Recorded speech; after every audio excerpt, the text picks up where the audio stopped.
সকলোকে শ্ৰদ্ধা আৰু নমস্কাৰ জনাই অন্য এটা ভিডিঅ'লৈ আপোনালোকক সকলোকে স্বাগতম জনালোঁ। যিহেতু আজি মই বনাম নদীৰ সৰু মাছেৰে জিকাৰে পাতুৰি।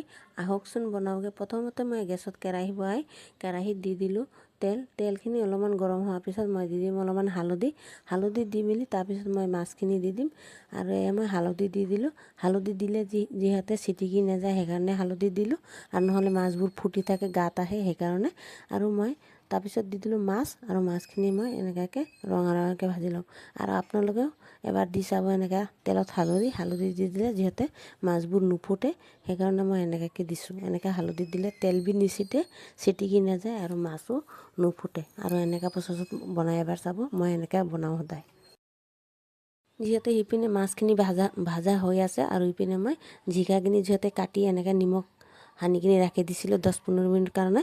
তাৰপিছত এনেকুৱাকৈ জিকাখিনি মই এনেকুৱা প্ৰচেছত মই জিকাৰ পৰা পানী উলিয়াই ৰাখি দিছোঁ। আৰু যিহেতু মই এনেকুৱাকৈ লৈ লৈছোঁ আৰু ইপিনে গেছত যিহেতু ষ্টিমটো ল' কৰি কিনি মাছখিনি ভাজি হ'ব দিছোঁ, আৰু ইপিনে মই জিকাখিনি ৰেডি কৰি লৈছোঁ। আৰু যিহেতু এনেকুৱাকৈ কৰি লৈছোঁ আৰু চাইছেনে ইমান পানী ওলাইছে জিকাৰ পৰা, আৰু যিহেতু এয়া ইমান পানী ওলাইছে দেখিছেনে।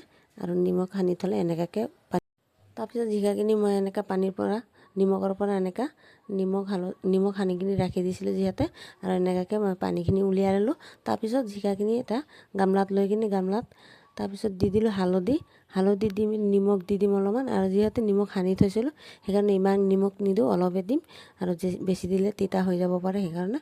আৰু তাৰপিছত মই মছলা পিচি ৰাখিছিলোঁ মিক্সি জাৰত, জিৰা আৰু জলকীয়া পিচি ৰাখিছিলোঁ সেইখিনি দি দিলোঁ।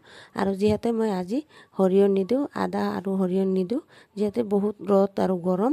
যিহেতু একমাহৰ পৰা বৰষুণ দি আছিলে, এতিয়া ৰ'দ দিছে পটককৈ, আৰু যিহেতু বহুত গৰম সেইকাৰণে সৰিয়হ নাখাওঁ। সৰিয়হ খালে গৰম যিহেতু কিবা ক্ষতি হ'ব পাৰে সেইকাৰণে নাখাওঁ। আপোনালোকে খালে দিব পাৰে আৰু আমি যিহেতু এনেকৈ বনাম। আৰু দি দিলোঁ কেঁচা তেল দি কিনি এনেকুৱাকৈ মই সানি লৈছোঁ।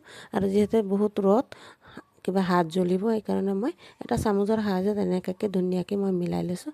আপোনালোকে এনেকৈ মিলাই ল'ব পাৰে আৰু হাতেৰেও মিলাব পাৰে। আৰু যিহেতু মই চামুচৰ সাহায্যতে মিলাইছোঁ, যিহেতু বহুত জ্বলিব পাৰে, যিহেতু বাহিৰত বহুত ৰ'দ দি আছে সেইকাৰণে।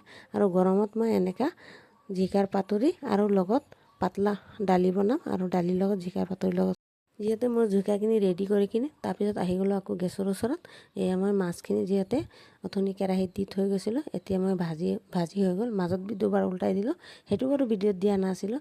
আৰু এতিয়া মই নমাই লৈছোঁ। এয়া মই নমোৱা হৈ গ'ল, মাছখিনি মচমচীয়াকৈ ভাজি লৈছোঁ। তাৰপিছত যিহেতু তেল মই অলপমান বেছিকৈ দিছিলোঁ কেৰাহীত, আৰু তেল নিদিওঁ এতিয়া। আৰু যিহেতু জিকাত তেল দিছোঁ সেইকাৰণে তেল নিদিওঁ। আৰু পুৰণত মই দি দিলোঁ কিবা পিঁয়াজ, আৰু দি দিম এইটো কিবা কেপচিকাম। আৰু যিহেতু মোৰ ঘৰতে গছ লগাইছিলোঁ কেপচিকামৰ, এটা হৈছিলে সেইটোৱে দি দিলোঁ আৰু পুৰণত।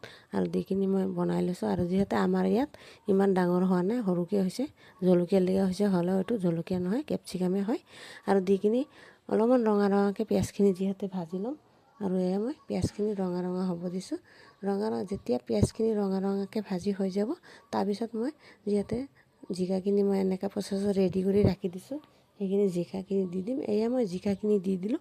আৰু জিকা দি মেলি তাৰপিছত মিডিয়াম ষ্টিমত মই ধুনীয়াকৈ মিলাই অলপমান লৰাই দিম।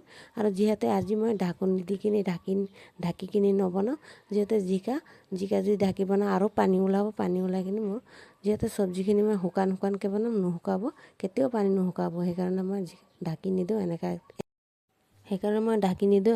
এনেকুৱাতে বনাম। আৰু ঢাকি দিলে যিহেতু বেছি বইল হৈ যাব আৰু পানী নুশুকাব।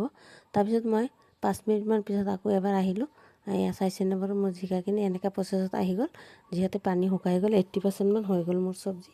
আৰু এয়া আৰু অলপমান ধুনীয়াকৈ মিলাই দিম, তলৰটো ওপৰৰ ওপৰটো তলত এনেকুৱাকৈ দি কিনি মিলাই, আৰু ধুনীয়াকৈ কেৰাহীতে এনেকুৱাকৈ ধুনীয়াকৈ মিলাই কিনি পাতলাকৈ দি দিম। আৰু দি দিম লগত মাছ ভাজি ৰাখিছিলোঁ, মাছখিনি দি দিলোঁ। দি কিনি আৰু অলপমান ধুনীয়াকৈ মিলাই দিছোঁ। আৰু যিহেতু মাছখিনি ভাজিছোঁ টান হৈ গৈছে, এতিয়া মানে জিকাৰ লগত মছলাৰ লগত অলপমান কোমল হ'ব মাছখিনি আগতীয়াকৈ দি দিলে, সেইকাৰণে মই দি দিলোঁ আগতীয়াকৈ মাছখিনি। আৰু মই আজি এইটো খাম দালিৰ লগত, চজনাৰ লগত দালি বনাই লৈছোঁ, আৰু জিকাৰ পাতুৰি এনেকৈ। যিহেতু মোৰ চব্জিখিনি হৈ গ'ল আৰু এতিয়া নমাব হৈ গ'ল, আৰু দুবাৰমান উল্টাই দিম। আৰু চাইছেনে কিমান জিকাখিনি শুকাই কিনি আৰু মছলা বইল হৈ কিনি তাৰপিছত এনেকুৱাকৈ তেল ওলাই আহিছে, আৰু মোৰ চব্জিখিনি হৈ গ'ল। আপোনালোকে এনেকৈ বনাই খাইছেনে? নেখালে এবাৰ বনাই খাই চাব, যিহেতু খাবলৈ বহুত টেষ্টি হয়। ভিডিঅ'টো ভিডিঅ'টো চাবলৈ সকলোলৈ অনুৰোধ থাকিলে ভিডিঅ'টো ভাল লাগিলে লাইক কৰিব, শ্বেয়াৰ কৰিব।